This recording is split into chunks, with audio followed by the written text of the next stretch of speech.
Okay, welcome to the loading screen for Game 5 on ESV Cloud Kingdom between SMGLukeG and SMGJtek. It's been quite a series, which looked like a rollover to begin with SMGJtek, the Zerg player taking a quick and decisive 2-0 lead.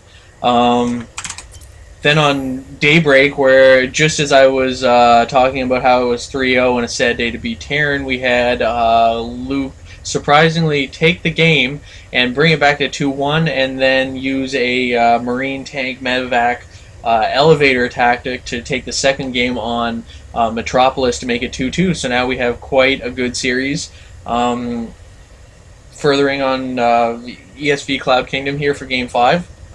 So in the top right corner, it's our yellow Terran player, everyone's favorite ladyboy, LukeG. And, whoa, in the bottom left corner of Cloud Kingdom,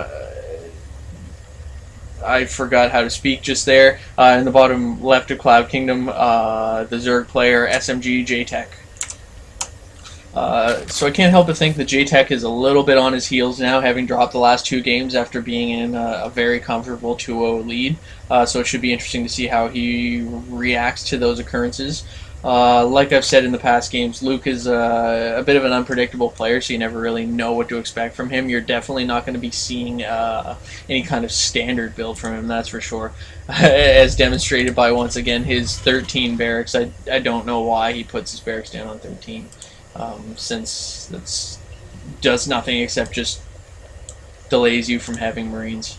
Jtek, on the other hand, has quite an early spawning pool coming out. I think that was actually a 12 pool, or maybe even 11, and an early extractor actually coming down as well. Whereas in the past games, we've seen Jtek opt for the hatch first into a later GATS and a later spawning pool.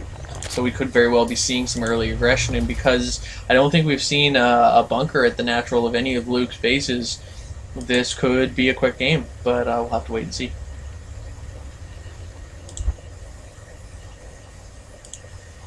So once again for Luke, early refinery. This usually leads into a bit of a delayed expansion, and now by the sounds of it we have the orbital command coming down. Jtek with the early spawning pool, but now we have some Zerglings coming out. So 4 Zerglings on the way, and very early Zergling speed.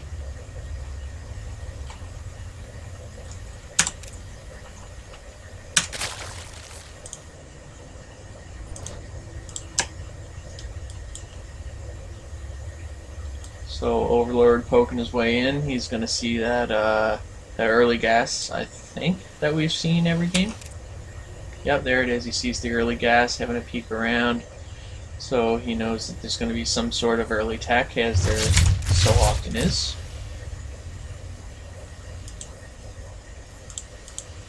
Factory going down now, so I think we might see reactored Hellions once more. Luke now building up enough for a second base, so we should see a command center coming down soon. And this Overlord is going to be taken down as well. Still no second base for Jtek, so we could be seeing something crazy by the look of it. And just an absolutely crazy amount of Zerglings. Oh, and drones. There are drones as well. So this is interesting. Significantly delayed expansion, but not an insane number of Zerglings.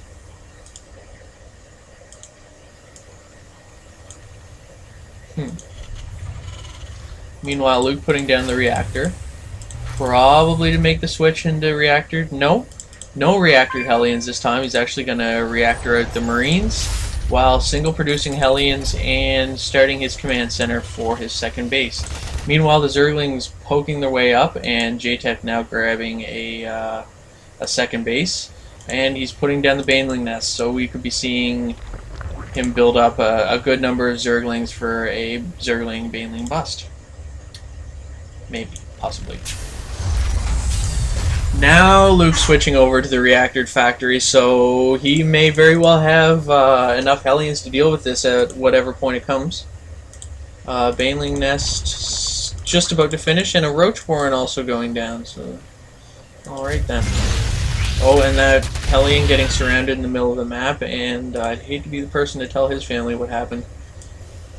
Luke might have a lawsuit on his hands if they know the whole story. So that second command center about to finish, as well as the second refinery, and yeah, this seems to be the build he opts for as he puts down a second barracks as well as a starport. Doesn't really have anything to spend that gas on that he's double mining, but once again only has one SCV, and ooh, a whole lot of Zerglings and a couple of Banelings here, and I think I may have missed it, but I think his group may have been caught by this off guard. And now Luke's in a lot of trouble. I think he needs to move his production facilities to further strengthen his wall off, because this could be the end of the game if he doesn't handle this correctly.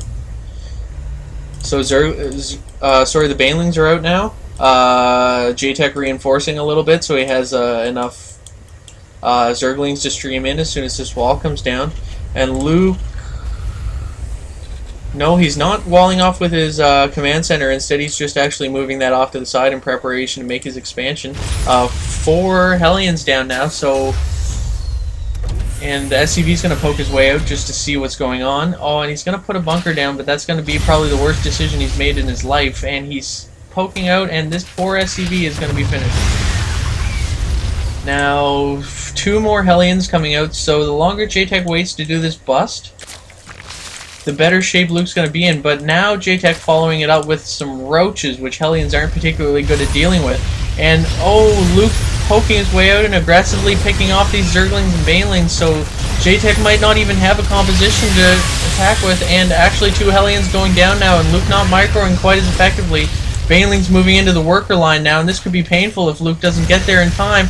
Move your SCVs, oh my god, move them, and the Banelings detonating, and are they going to do not really a whole lot of damage, so that turned out pretty well for Luke. Roach is poking their way in now. Luke only has 1 Hellion, so these roaches are going to be tough to deal with that single Hellion. Luke now putting down a orbital command is a little different, since we've seen actually planetary fortresses go down as natural a little more frequently. Unfortunately, no bunkers, so these Marines are going to get cleaned up pretty quick, and these Hellions aren't going to do much to assist with that. Now 2 mules going down, so that's a lot of lost mining considering, and Luke has to actually raise his command center up again.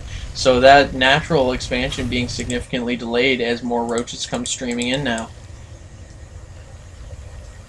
Now Jtek still on 2 base, still on just at 1 hatchery. So he's actually sacrificing economy for this significant number of significant amount of early pressure, and I think that's going to pay off for him, as you know, just a couple Marines and Hellions aren't going to be able to hold off these roaches.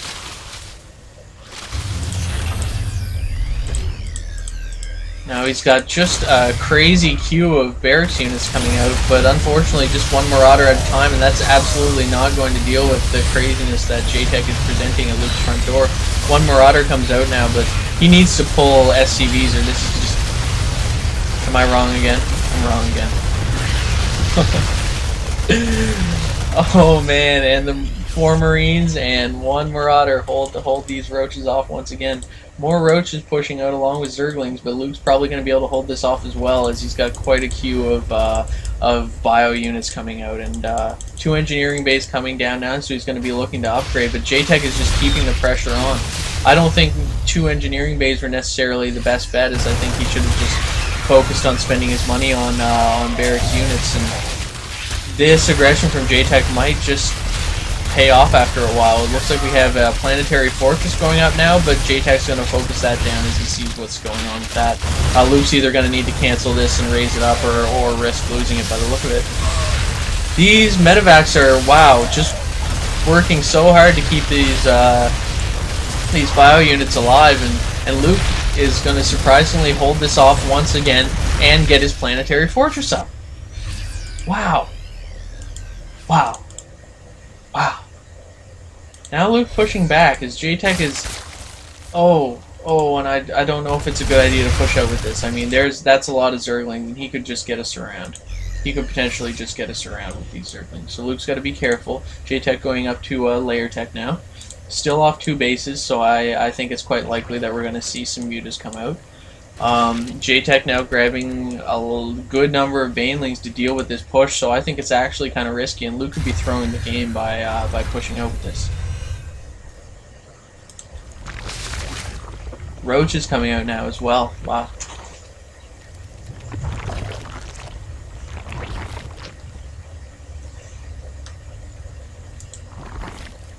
Lots of gases coming up for Jtek. Layer almost finished. Luke now just finally able to take his second, as Jtek's had that for quite some time, but I don't think he's been droning quite hard enough to make the economy side pay off as much as it should. I would like to see Luke switch over and get some siege tanks, because I can't really see this being terribly effective. Jtek pulling the banelings and stuff back to deal with this this drop harassment, and Luke's just doing a great job of pulling Jtek's army every which way. Not such great control on these Marines and Marauders, and those are going to get cleaned up pretty quickly. But Luke's still, sitting outside of Jtek's base and kind of holding him there.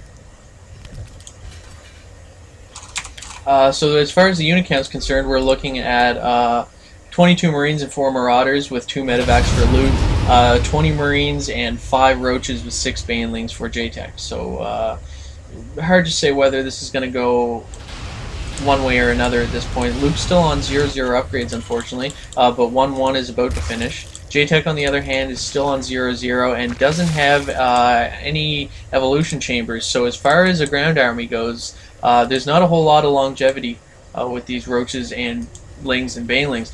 And if Luke can get some effective splits and micro properly, unfortunately, again, he doesn't have Stim Pack, which seems to have been a theme of this series.